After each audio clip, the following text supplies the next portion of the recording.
With a several hour period of sustained wind gusts that are in the 60 to 70, and some reports of 80 miles an hour, from 4 p.m. until the midnight hour, we're expecting a lot of tree damage in our canopy.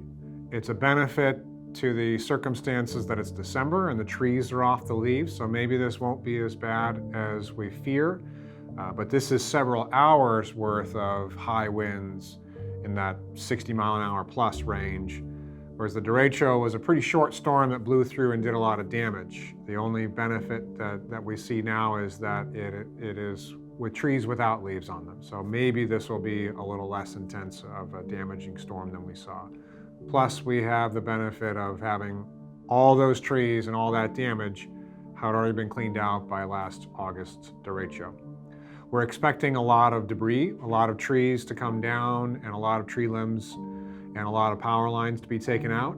And that's the real danger. If you rely on electricity for life-saving medical equipment, you need to be able to have some kind of way to get support to that piece of equipment for several hours. It's expected that there could be extensive power outages. We'll be working in the overnight hours to open up lanes of traffic on all of our most important streets first. That's the same system as we use for snow plowing. Those are the roads that we all use to get around, to get to work, to get to school.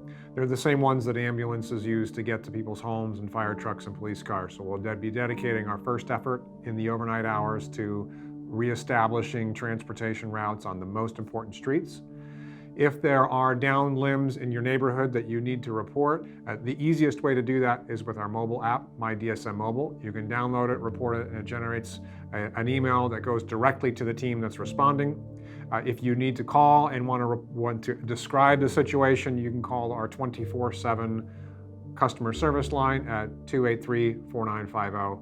We'll have extra staff on hand both tonight and in the overnight hours and tomorrow to handle the expected higher than normal call volume. That will let us be able to capture all those reports and be able to do damage assessment both by virtue of the reports from residents and in the early morning be able to start doing some windshield damage assessments to see just how extensive was the damage to our tree canopy and to the power system from that storm. But the most important thing to realize is that we are prepared for this one because of the significant amount of advance warning. So we've already had crews dismissed to get rest in the evening tonight so that they can be ready to respond to the situation in the overnight hours tonight. Unlike the derecho, which came out of nowhere and blew through town in no time, this one we have plenty of warning, so equipment is ready. We've battened down the hatches at all of our facilities. We encourage you to do the same. We'll be building our response plan in the very early morning hours on Thursday to make sure that we are able to get people to school, to work, and get around their community so that emergency service can get around. But our first effort is responding to and then recovering from this wind event.